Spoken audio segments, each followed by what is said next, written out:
Okay, everybody. Well, thank you for joining us and listening in on the Franchise Business Podcast. I'm honored to be joined by Maury Hill, who goes by Mo. Mo is somebody that I've been able to get to know a little bit at some conferences. So, Maury, first of all, thanks for joining. And kind of let you introduce yourself, a little bit about your background, and then what led you to help people kind of think about business ownership and get into the right franchise model. Absolutely. Thanks, Mike. I appreciate it. So again, Maury Hill, nickname is Mo. Friends call me Mo. Sure. And I have been with FranNet now. I had an affiliation with them for the last 15 years. I actually went through the process myself years ago. Okay. But I spent the majority of my career in sales management, sales leadership in the advertising space. Oh, so the transition over to FranNet has been a seamless one for me because my whole career, I've been talking to business owners and decision makers as it relates to their advertising and marketing. So I've met a lot of people along the way, small and mid-sized business, even some large companies, to where, either my salespeople or myself have worked with those people and kind of met their needs. And what I love about FranNet and being able to represent as many brands as we do is you're really helping people with their next career move in many cases, right? Yeah. It's a lot of people coming out of the corporate world that want to do something for themselves. They might be mid-career, maybe in their 40s, maybe even in their 50s, and that have the means to do it. And I really enjoy that piece of it. I'm a relationship guy. I've always been a people guy. So to develop those relationships with the candidates that come through the system has been awesome. And then once you get to know folks is when you can really make some good recommendations for them. Absolutely. No, that's great. And Mo, I think, when people get into this process, and I'm sure you found this in all the clients you've worked with, they probably haven't spent a ton of time really thinking about, what are my goals and aspirations and, the criteria that I'm looking for to kind of change the trajectory of my life. So what is your process? And I'm sure FranNet, has a great process in place that you're leveraging, but to learn or rather help people learn about themselves and their dreams, and then kind of get them thinking about, okay, then now that I know that, what kind of business do I want to get into? It's a good question. So I would say the first thing is just a simple introductory call. It might be 15 or 20 minutes, right? Where we just spend time just introducing ourselves, getting to know each other a little bit more. And then I'll ask some questions around why are you interested? Why now?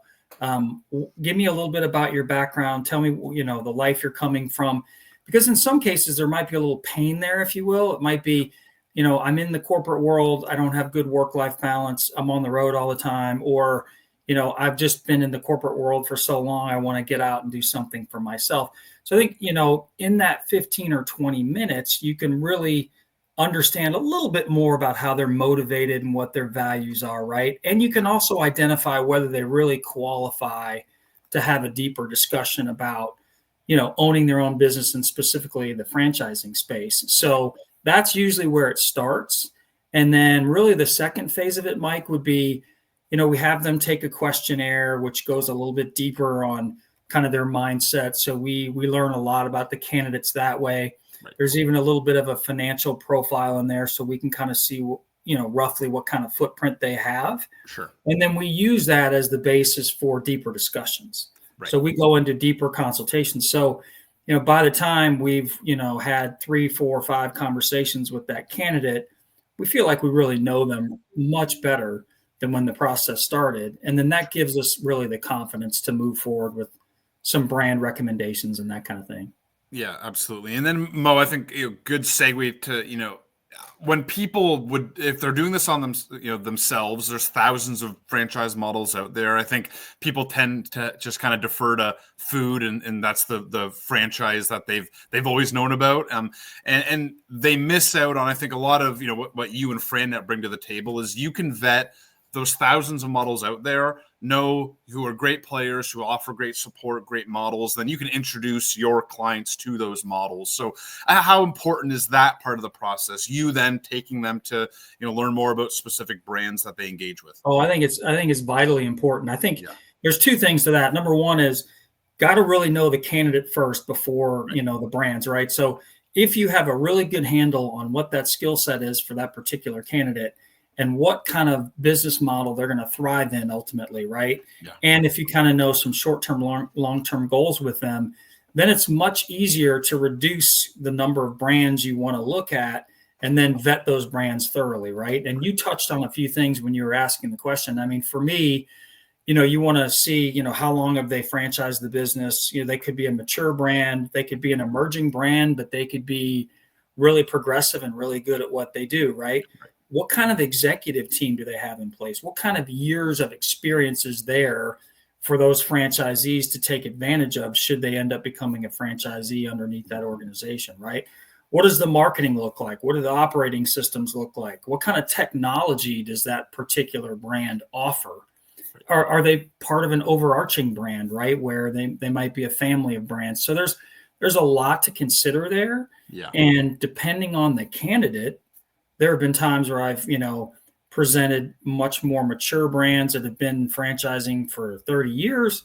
And then there are other candidates that fit better with maybe more of an emerging brand, given their personality and their skill sets. So that's kind of what I look for is, can I match the candidate with all of the resources that the brands have to offer and be confident that I can present it in such a way that they're going to want to learn more? Sure. Awesome. And then at that point, Mo, what is your kind of process? I mean, once I know it's not your job to kind of sell the candidate on the brand, they're having those conversations with the rep from that model, but what is your kind of ongoing, part of the process as they are engaged in those conversations? More of a guide for them? Yeah. So I would say, if we're recommending 3 or 4, maybe 5 brands at one time, given how much time that candidate has to vet each one, I'll be checking in every week with the candidate, right? To make sure, are you getting the answers you want to get? Have you had the meetings? Is there anything you don't quite understand that you need clarification on? Are there things that you really don't like about a particular brand? What are you learning overall in this process? If you're looking at 3 or 4 brands at once, then you must be comparing like what you like and don't like. Let's talk about that. What are you comfortable with? And then maybe there are certain brands they want to eliminate right away, right? So I'm there as kind of a sounding board, and I do ask the candidates, look, even when we're in the middle of the process, even if you feel like there isn't a substantial update for me that next week, let's still meet just for a few minutes to make sure that I know what headspace you're in, and I'm there to support everything that you're looking into. So I try to be consistent every week and having conversations. And then at the same time, I'm also following up the franchisors and having conversations on that side of the fence as well. So they know, that I'm involved, and I want to hear from them what they're hearing and what their thoughts are about the candidates as well. Right. Yeah, absolutely. And I find, as some people listening would know, I work for one of the brands. And I find that people that work with you and franchise consultants, they're always really good at, they kind of know the basics and the fundamentals of franchising. They tend to be very engaged. So it helps them, right? It makes them motivated to keep learning more and keep in touch, even if their decision is that's not the right brand for me. They're doing their due diligence, and that's what I think is important from both ends. Oh, right? absolutely. So, Absolutely. Now, Mo, I'm sure you run into a lot of misconceptions that people might have about franchising or just business ownership in general. I think we talked a little bit about that misconception. It's just food. Anything else that you tend to run into though in clients? Another one is maybe the misconception that it's not affordable, that it's too expensive to own your own business, right? And maybe some candidates are a little naive to the fact that there is a roadmap to follow, that there are guidelines, there are processes, proven processes and guidelines, right? If you were to consider franchising, which, you'll have some candidates that will, frown upon a royalty that they have to pay, or maybe even a franchise fee up front. But really you're paying for access to all of those proven processes that have taken years of trial and error to get to where they are now, right? So, to pay for that knowledge, I think is really important. And if you can follow a system and follow a roadmap, there's great opportunity there. I don't know that a lot of candidates really know that up front. I hear fast food a lot, like you mentioned, and I hear, is it really affordable or not? Those are kind of the two that I hear a lot.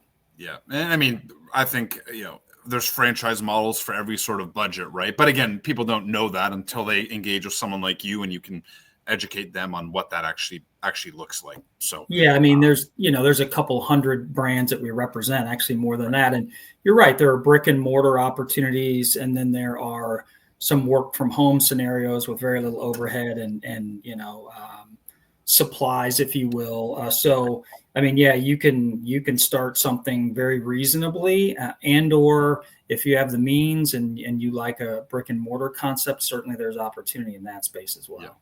Absolutely, absolutely. Now, I like to kind of just hear some stories. I mean, certainly without naming names. And the first one I kind of like to ask about is an example of a challenging kind of client process. Now, challenging is probably kind of a silly term to use because I think everyone has challenges that they need to overcome in this process. It's never Yeah. just a linear thing. But any example, Mo, that you can think of someone that there's just a lot of hurdles that they had to either kind of internally or externally get over, but you help them do that, and they've been very successful in that business?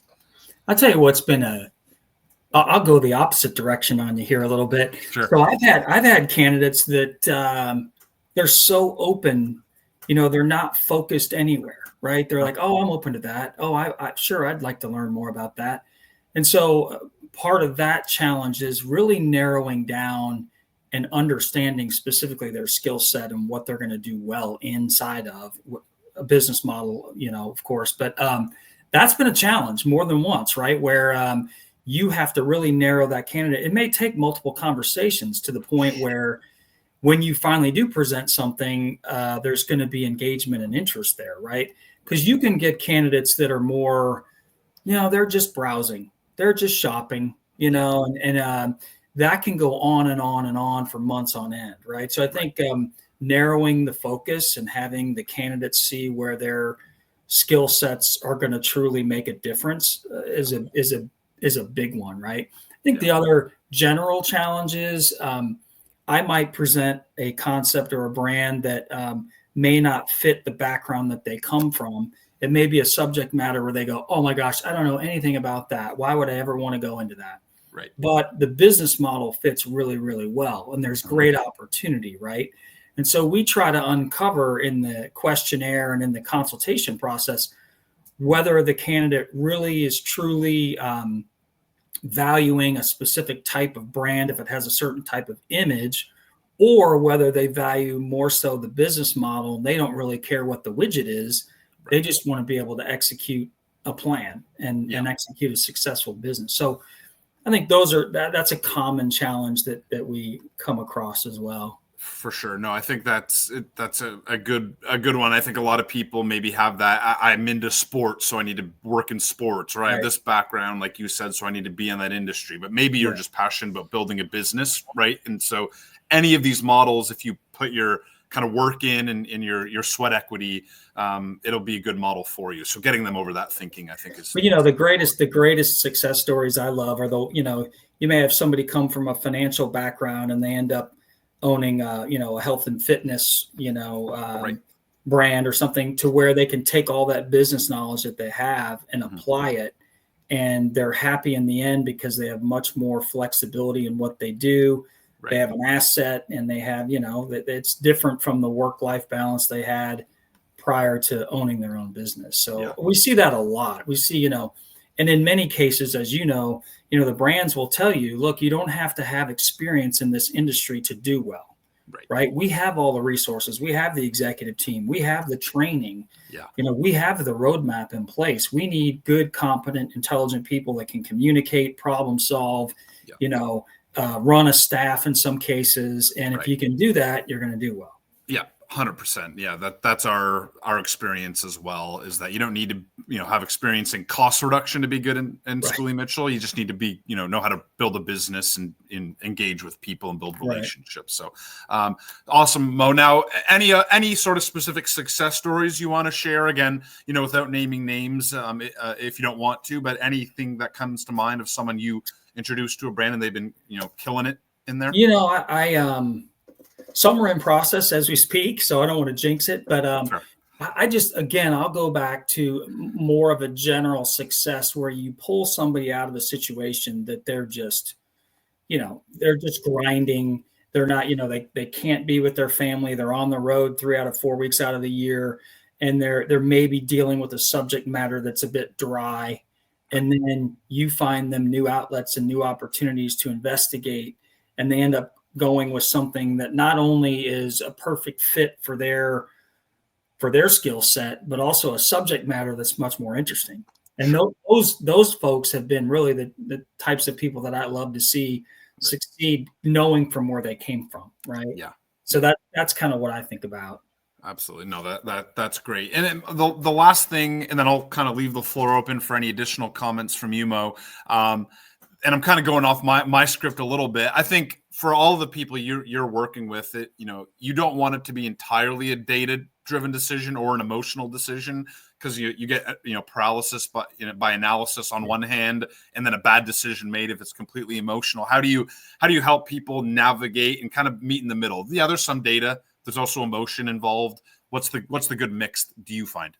Well, I think that's a great question. I've got a couple candidates that are very data driven, and sometimes you have to take them back to some of your initial conversations that you had and some of the goals that they had put forth when you're asking about what's the short-term goal, what's the long-term goal, what's the business model look like. Are you an empire builder and you want multiple territories?